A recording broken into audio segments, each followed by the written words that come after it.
Bonsoir à tous. Bonsoir à tous.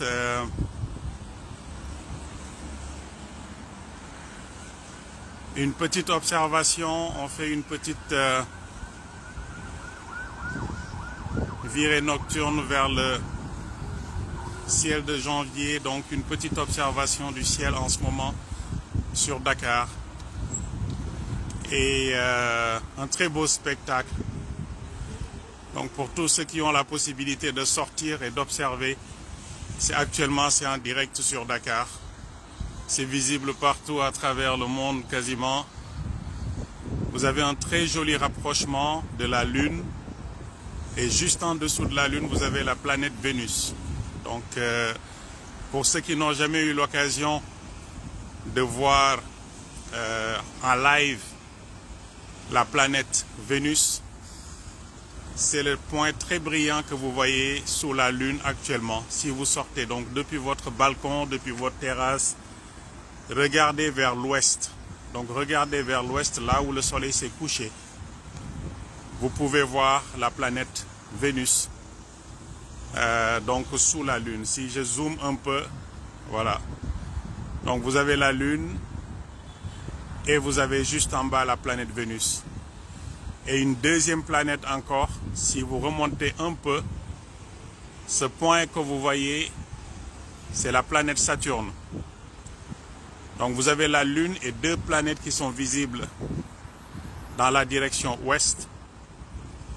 Vous pouvez sortir et observer ça. C'est très joli, c'est très brillant actuellement. Et si vous regardez vers l'est, un peu en haut, vous allez avoir un autre point brillant. C'est la planète Jupiter qui est là. Donc vous avez la planète Jupiter. Et en descendant vers l'est, vous avez la planète Mars qui est là. Voilà, donc il y a 4 planètes actuellement qui sont visibles à l'œil nu dans le ciel de Dakar. Donc vous avez Mars, un peu plus haut, Jupiter est là. Et si je me tourne vers l'ouest, vous avez Vénus à côté de la Lune. Et en remontant, vous avez Saturne. Wow, donc salam alaikum pour ñi suivre direct bi yëpp. Pour wax leen rek nekk bu ngeen génnee fi mu nekk nii xool côté ouest mooy fi jant bi soowee am na benn luy mel ni biddéew bu leer bu nekk ci wetu weer bi waaye du biddéew planète la maanaam suuf la comme suuf si ñu nekk mooy suuf si ñuy woowee Vénus moo nekk nii ci wetu weer bi am na ñu bari ñu may yónnee ay message di ma laaj biddéew bi lan la waaye suuf la comme suuf si ñu nekk ñun suuf si ñu nekk mooy la terre suuf bii ngeen di gis mooy ñaareelu suuf bi ngay jot boo jugee ci jant bi di sori jant bi Mercure ngay njëkk a jot après Vénus moo ci topp donc point bu leer bii ngeen di gis mooy deuxième suuf bi ngay jot boo jugee ci jant bi muy Vénus waaw moo nekk nii nekk ci wetu weer bi tey et boo yéegee tuuti rek bu ñu yéegee tuuti beneen point bii ngeen di gis mooy beneen suuf bi nga xam ne sori na trop ñu koy woowee Saturne moo nekk nii waaw Saturne la ñuy gis moo nekk nii su ngeen xoolee ci kaw ci seen diggu bopp jëm est maanaam fi jant di fenkee boo jëmee est am na benn poñ bu leer moo nekk nii ci digg bi mooy suuf bi gën a mag ci suuf yi wër jant bi mooy Jupiter c'est la plus grosse planète du système solaire donc Jupiter moo nekk nii et soo wàccee tuuti bii nekk ci digg bi mooy planète Mars mooy suuf bi ñuy woowee Mars donc am na ñeenti suuf yoo xam ne mën ngeen ko gis ak seeni bët soxlawul instrument soxlawul jumtukaay bii mooy Mars Jupiter mi ngi nii bu ma jógee noonu delluwaat ci ouest Vénus mi ngi nii ci wetu jant bi ci wetu weer bi boo yéegee tuuti Saturne moo nekk nii waaw donc mu nekk spectacle bu rafet et ñu ciy profito di wax ñëpp bonne et heureuse année 2025 mes meilleurs vœux, que ce soit une année de bonheur, de paix pour le Sénégal, une année de prospérité, de réussite pour tout le monde. maa ngi leen di ñaanal yéen ñëpp di remercier ñëpp ci soutien bi di ñaanal ñëpp atum jàmm atum naataange wërsëg ak sutura yàlla sàmm Sénégal sàmm ñëpp def fi jàmm may ñu ndam ci lépp lu ñuy dugg et musal ñu ci seytaan ak lépp lu ñuy muslu. Donc voilà, c'était un petit direct pour partager avec vous ce beau spectacle. Vous pouvez regarder donc ces 3 points. Vous avez la Lune au milieu. Sous la Lune, vous avez la planète Vénus. Et en haut, vous avez Saturne, la planète Saturne. Donc au-dessus de votre tête, quand vous regardez au-dessus de votre tête, Jupiter est là, bien visible. Et quand je descends vers l'est, la planète Mars est en train de se lever. Donc voilà un très joli spectacle actuellement sur Dakar. Le ciel est dégagé. Sortez, observez avec les enfants, partagez ces moments avec la famille, que tout le monde puisse mettre au moins une image sur le nom de ces planètes. On apprend ces planètes à l'école, mais on n'a jamais l'occasion parfois de les voir à l'œil nu comme ça, ou on les voit sans les reconnaître. Donc là, c'est une belle opportunité que vous avez de pouvoir voir ces planètes. Donc Vénus, Saturne, Jupiter et Mars sont visibles. Et actuellement, vous avez Vénus sous la Lune. Donc partagez la vidéo pour que tout le monde puisse en profiter. Partagez l'information, sortez, regardez le ciel, regardez les étoiles. C'est très joli en ce moment. Et si vous prenez des photos, en commentaire sous cette vidéo, partagez vos photos de Vénus et de la Lune. C'est un très joli rapprochement. Demain, Inch'Allah, la Lune va se déplacer de 13 degrés. Donc, bu subaa weer bi dina déplacer wu 13 degrés.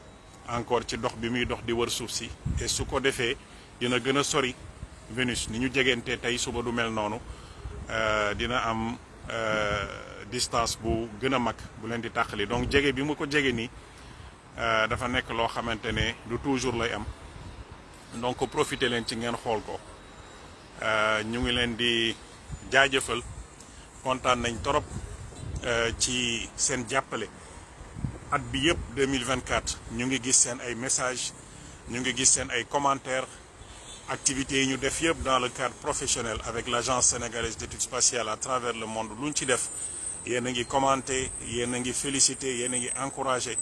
Et ñun amuñu lu dul suñu réew amuñu lu dul Sénégal dara daxul liggéeyal sa réew dala gënul neex liggéeyal sa réew donc c'est l'occasion pour man de vous remercier yéen ñëpp vraiment di tuub aussi yenn commentaires yi parfois dinaa gis ay commentaires sax xëj na ma raté tontu ci yenn commentaires yi mais bu ma sañoon chaque commentaire ma tontu ko chaque commentaire répondre pour pouvoir remercier tout un chacun parce que seen taxawaay amuñu seen fay. lii ñuy def yëpp pour Sénégal la lu ñuy sabab pour Sénégal la pour ñun ak suñuy génération yi topp suñu ginnaaw donc vraiment c'est le lieu avec cette vidéo là un beau spectacle sur Dakar plusieurs planètes qui sont observables j'en profite vraiment pour vous remercier di leen jaajëfal yéen ñëpp et di leen tàllal samay loxo di sàkku ñaan ndax yoon bi yombul sori na metti na waaye tant que ñu ngi ànd xel yi dina dal ngeen bañ ñu fàtte ci ñaan donc les enfants sont passionnés par les étoiles profitez-en si c'est possible mettez-vous sur la terrasse et regardez vers l'ouest là où la lune se trouve sous la lune c'est la planète Vénus la deuxième planète en partant du soleil après Vénus c'est la Terre qui arrive et les deux planètes se ressemblent presque en termes de taille point bu ndaw bii ngeen di gis mook suuf si ñu nekk ñoo xaw a tolloo waaw bii 12 756 kilomètres de diamètre la bële 12 400 kilomètres de diamètre maanaam 300 kilomètres rek moo leen xaw a tàqali mais boo leen tegee ñoom ñaar presque ñoo méngaloo ci taille donc nga taxaw di ko seen nii mu mel ni benn biddéew bu ndaw te fekk ne mook suuf si ñu nekk ñoo tolloo lii aussi ci ay kéemaanu yàlla suñu borom la soriwaay bi moo tax ñu koy gisee nii boo xoolee ci kaw beneen biddéew bii di tàkk ci kaw gën a faible mooy planète Saturne. Saturne nag xale yëpp xam nañ ko ndax mooy Saturne mooy planète bi am anneau yi maanaam benn genre jaaro bu ko wër et loolu aussi xale yi dañuy sawar ngeen wan leen ko ñu mën ko gis. donc beneen planète bi pour fàttali ko moo nekk nii mooy Jupiter. Jupiter nag mooy planète bi gën a rëy ci système solaire bi. waaw moom mën nañ ci dugal téeméeri yoon suuf si ñu nekk donc Jupiter planète bu mag la mooy nekk nii ngeen koy gis. suñu wàccee planète Mars bu ngeen di xool fi jant di fenkee planète Mars mi ngi nii di yéeg et bu ngeen xoolee di ngeen gis ne que moom couleur am dafa xaw a xonq par rapport ak yeneen yi. waaw loolu planète Mars moo mel noonu suufu Mars dafa bëri oxyde de fer maanaam lu mel ni lu xomaat oxyde de fer boobu moo tax mu am couleur bu rouge bi et donc du tous les jours ngay am occasion taxaw ci biti nga gis ci asamaan si planètes yi ñu lay jàngal école nga taxaw di leen mën a gis nii ak say bët du tous les jours lay yomb ñoom ñëpp ñu feeñandoo. waaw donc Mars a ngi nii Jupiter a ngi nii Saturne mi ngi nii ak weer bi ak Vénus ci suufu weer bi. donc voilà, c'est un très beau spectacle actuellement. C'est comme les feux d'artifice. Là c'est les planètes qui s'affichent comme un feu d'artifice. Bu ngeen ko mënee partager la vidéo pour que tout le monde puisse regarder ça. Et jarul benn jumtukaay man maa ngi nii gis ngeen ci terrasse rek laa taxaw Dakar a ngi nii ci terrasse rek laa taxaw weer baa ngi nii ak planètes yi waaw. donc bu ngeen génnee fu ngeen mën a taxaw rek seen koñ wala ci mbedd mi wala ci balcon wala fu mu mën ci doon woo leen xale yi ngeen wan leen ko. et maa ngi leen di aussi recommander benn logiciel bu tudd Star Walk. donc logiciel bi c'est gratuit bu ngeen demee ci App Store wala nu mu tudd Google Store la xaw ma App Store waaw App Store ak Google Store bu ngeen ci dem rek ngeen xool logiciel bi tudd Star Walk WALK Star Walk ngeen téléchargé ko bu ngeen ko téléchargé seen téléphone dina tax bu ngeen taxawee ci biti fu ngeen mënti ne rek da ngay taal logiciel bi nga joxoñ asamaan si côté bu la neex ngay joxoñ rek mu dessiner la carte asamaan si yëpp biddéew yëpp mu wan la bu ci nekk seen tur loo gis ci asamaan si boo joxoñee foofu rek dina la wax lan la. waaw donc logiciel bi c'est gratuit Star Walk la tudd télécharger leen ko dina leen dessiner carte du ciel foo tàllal sa téléphone ci asamaan si rek boo tourné mu tourné ak yow nga yéeg mu yéeg ak yow loo joxoñ ci asamaan si rek dina la wan carte du ciel wax la tur bi ak li ci nekk. et loolu dafa am njëriñ ci jàngale science xale yi di ngeen mën a wan xale yi ñu xool bu ñu amee ay tablette ngeen installé ko ci xale yi fu ñu tourné tablette bi rek Star Walk daf leen di wan yan étoile yan planète la ñu mën a gis même yenn saa yi satellite yi romb sax daf leen koy wan. waaw donc loolu benn recommandation la fu ngeen ko mënee installé ci seen téléphone yi. et bu ma sañoon sax mu nekk loo xam ne dañ koy def benn activité ensemble maanaam que ñëpp installé Star Walk et de temps en temps ñuy def ay soirée d'observation ñëpp génnandoo pointé asamaan si ak seen téléphone ñuy partager photo yi partager ku ci am question ci loo gis nga mën a poser sa question. et dinañ fexe bu ñu ko agenda bi mayee incha allah ñu def des activités d'observation comme ni ñu ko defee woon ci année bi génn su boobaa dinañ mën a partager expérience yi. waaw donc je résume un beau spectacle la lune donc le croissant lunaire qui est là plus la planète Vénus qui est en bas Saturne qui est en haut. waaw Saturne moo nekk nii ci kaw su ma ko zoomé tuuti planète Saturne moo nekk nii ci kaw voilà mi ngi nii moo nekk ci kaw weer bi. Vénus moo nekk ci suuf su ma agrandiré ñoom ñaar ñu ngi nii.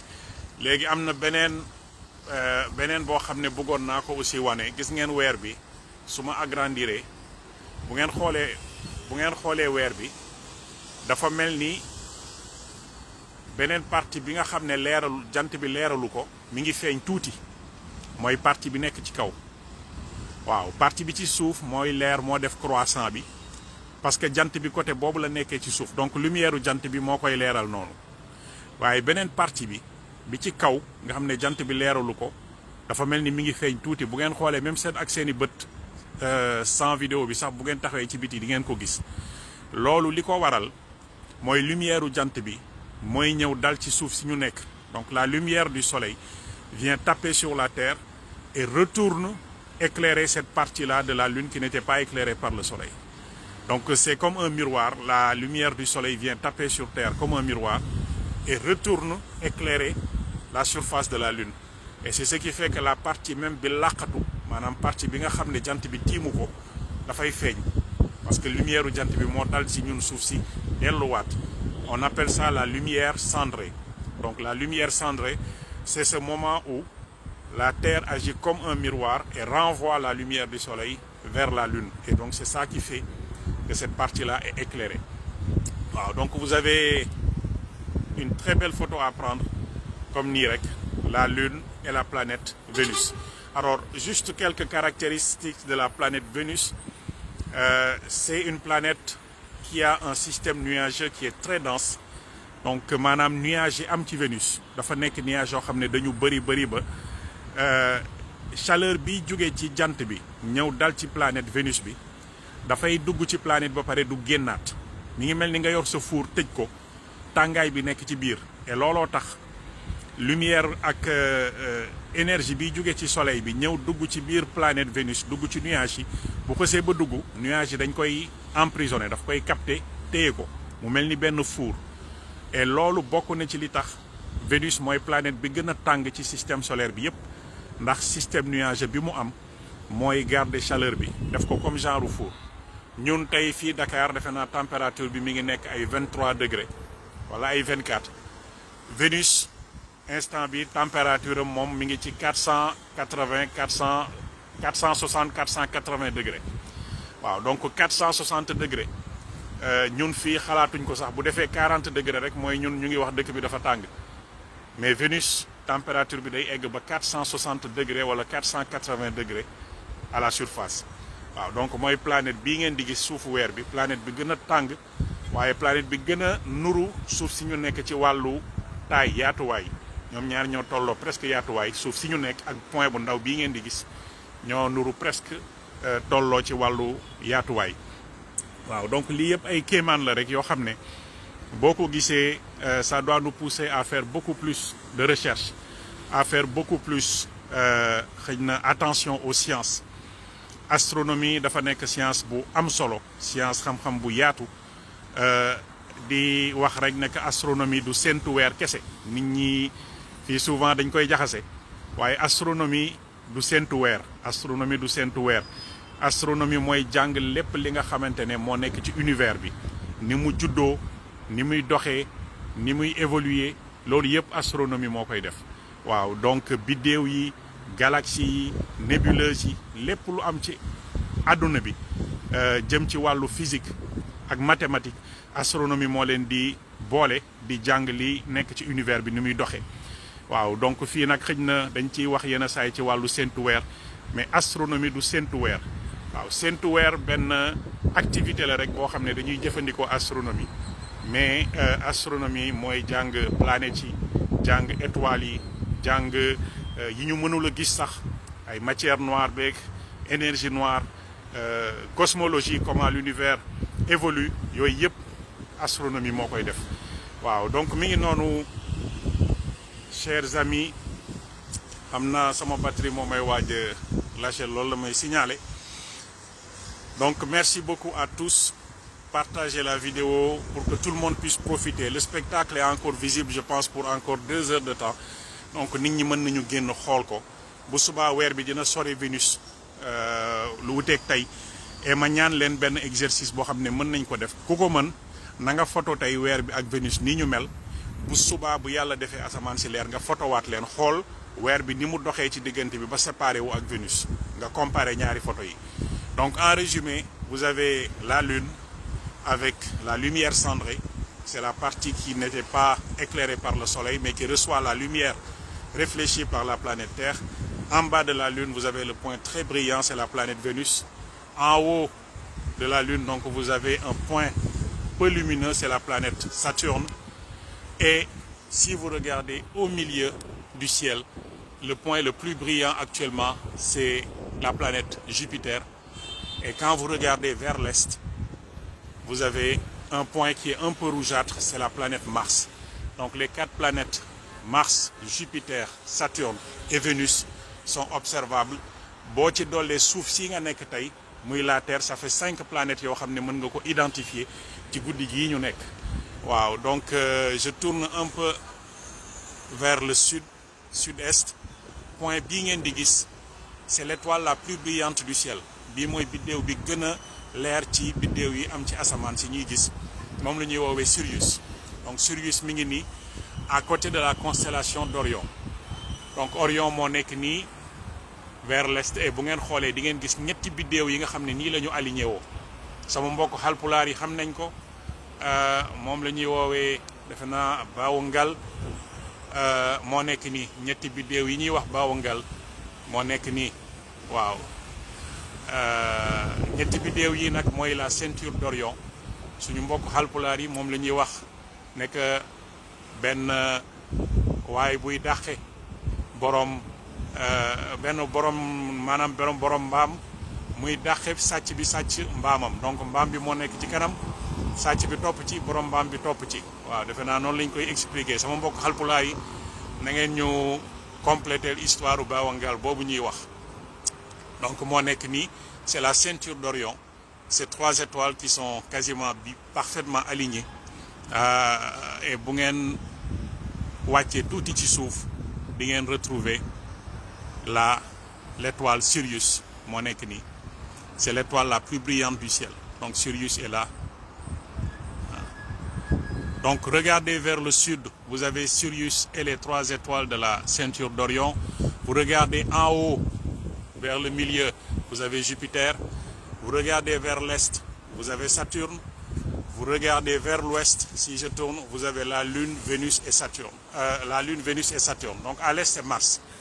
Voilà, donc mi ngi noonu. Vénus, la Lune, Saturne, Jupiter et Mars. Et à droite de Mars, vous avez l'étoile la plus brillante, Sirius. En haut de Sirius, vous avez les 3 étoiles de la ceinture d'Orion que j'ai montré tout à l'heure. ñoo nekk nii. Donc ma affiché ñetti étoiles yi ngeen gis ko. Mintaka, Alnitak. Ces 3 étoiles-là, donc Alnilam, Alnitak et Mintaka, les 3 étoiles de la ceinture d'Orion. Voilà, donc chers amis, très bonne année à tous. maa ngi leen di dolli tàllal samay loxo ngeen ba ñu fàtte ci ñaan. Yal na yàlla def jàmm ci Sénégal, yal na yàlla def jàmm ci Sénégal, yal na yàlla def jàmm ci Sénégal. Et yàlla defar xol yi, yàlla gën a rafetal xol yi, ñëpp booloo nekk benn. Ñu jàppale les autorités de ce pays-là à réussir leur mission. Et li may wax rek mooy ku ci nekk sa ndamu ñëpp la. Waaw, su président réussir, Sénégalais yëpp réussir. Waaw, sama xarit bu réussir, man maa réussir. Sa frère bu réussir, famille bi yëpp réussir. Donc ñun ñëpp nañu ànd nekk benn jàppale suñu réew. On a un très beau pays, machallah. Yal na yàlla def jàmm ci Sénégal. Très bonne année à tous. Meilleurs vœux, bonheur, santé, prospérité. Très bonne soirée d'observation et partagez avec les enfants, s'il vous plaît. Nous avons besoin de générations de scientifiques. Yal na ko yàlla def. Merci, très bonne soirée.